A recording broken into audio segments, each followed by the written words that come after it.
A Day in My Life, Sobat Pengajar 14, edisi pengajaran batch kedua. Di jam 6.15 aku sudah sampai di gedung UKM Insinyur Soekarno nih Sobat Ujar. Di sini biasanya sobat pengajar itu akan berkumpul terlebih dahulu untuk melakukan absensi kehadiran dan briefing sebelum berangkat pengajaran. Nah, karena masih ada waktu sebelum briefing, aku sama teman-teman aku nyempetin buat fit check dulu nih teman-teman. Dan gak lupa juga untuk foto-foto sebelum berangkat. Baru deh di jam 7.20 kita mulai persiapan untuk berangkat. FYI kita berangkat pertama loh, karena sekolah binaan kita adalah sekolah binaan yang paling jauh jaraknya. Coba tebak sekolah apa namanya? Yap, betul, SDI Miftahul Ulum. Kita nyebutnya MU biasanya. Nah, MU ini bertepatan di perbatasan Jember dan Bondowoso Sobat Ujar. Untuk waktu perjalanannya sendiri biasanya sekitar 40-50 menit untuk sampai ke MU.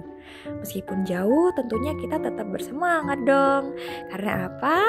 Karena kita selalu senang setiap bertemu dengan adik-adik di MU. Lihat tuh, ada adik-adik aku yang udah dada-dada di kelas. Eits, tapi tunggu dulu. Sebelum ngajar, kita akan melakukan briefing sebelum pengajaran. Dilanjut doa dan juga yel-yel. Mengujar, belajar, bermain, berbagi. Oh iya, karena ini awal pengajaran di batch kedua, maka ada pengerjaan pretest terlebih dahulu. Fungsinya untuk mengukur pengetahuan awal pemahaman siswa sebelum menerima materi pelajaran yang baru nih Sobat Ujar. Di jam 8.30 kita mulai belajar deh. Pelajaran di hari Sabtu ini adalah matematika dengan materi bangun data. Tiba-tiba udah istirahat aja. Karena aku agak lapar, jadi aku juga ikut beli jajan deh. Terus makan sambil cerita-cerita sama teman-teman dan juga adik-adik. Bel masuk pun berbunyi. Sudah tiba waktunya adik-adik untuk mengerjakan LKPD. By the way, adik aku yang namanya Lisa tiba-tiba bawain aku dan Vida bunga warna ungu nih Sobat Ujar. Lucu banget kan ya? Jadi makin sayang deh.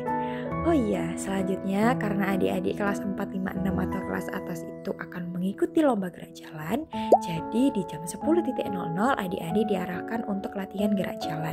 Di sini aku barengan sama teman-teman SP kelas atas nih. Ada Kak Fendi, Kak Sabil, Kak Sayu, dan juga Kak Vida. Waktu pun menunjukkan pukul 11.00. Sudah saatnya adik-adik untuk pulang ke rumah. Setelah adik-adik pulang, kita akan lanjut untuk melakukan evaluasi pengajaran hari ini. Dan tibalah waktunya kita untuk pulang ke rumah dengan hati yang bahagia karena sudah berbagi ilmu dan kebahagiaan bersama adik-adik di hari ini. Itulah hari-hariku setiap Sabtu sebagai Sobat Pengajar 14 di UKM UNEJ Mengajar. Sampai jumpa lagi. Dadah!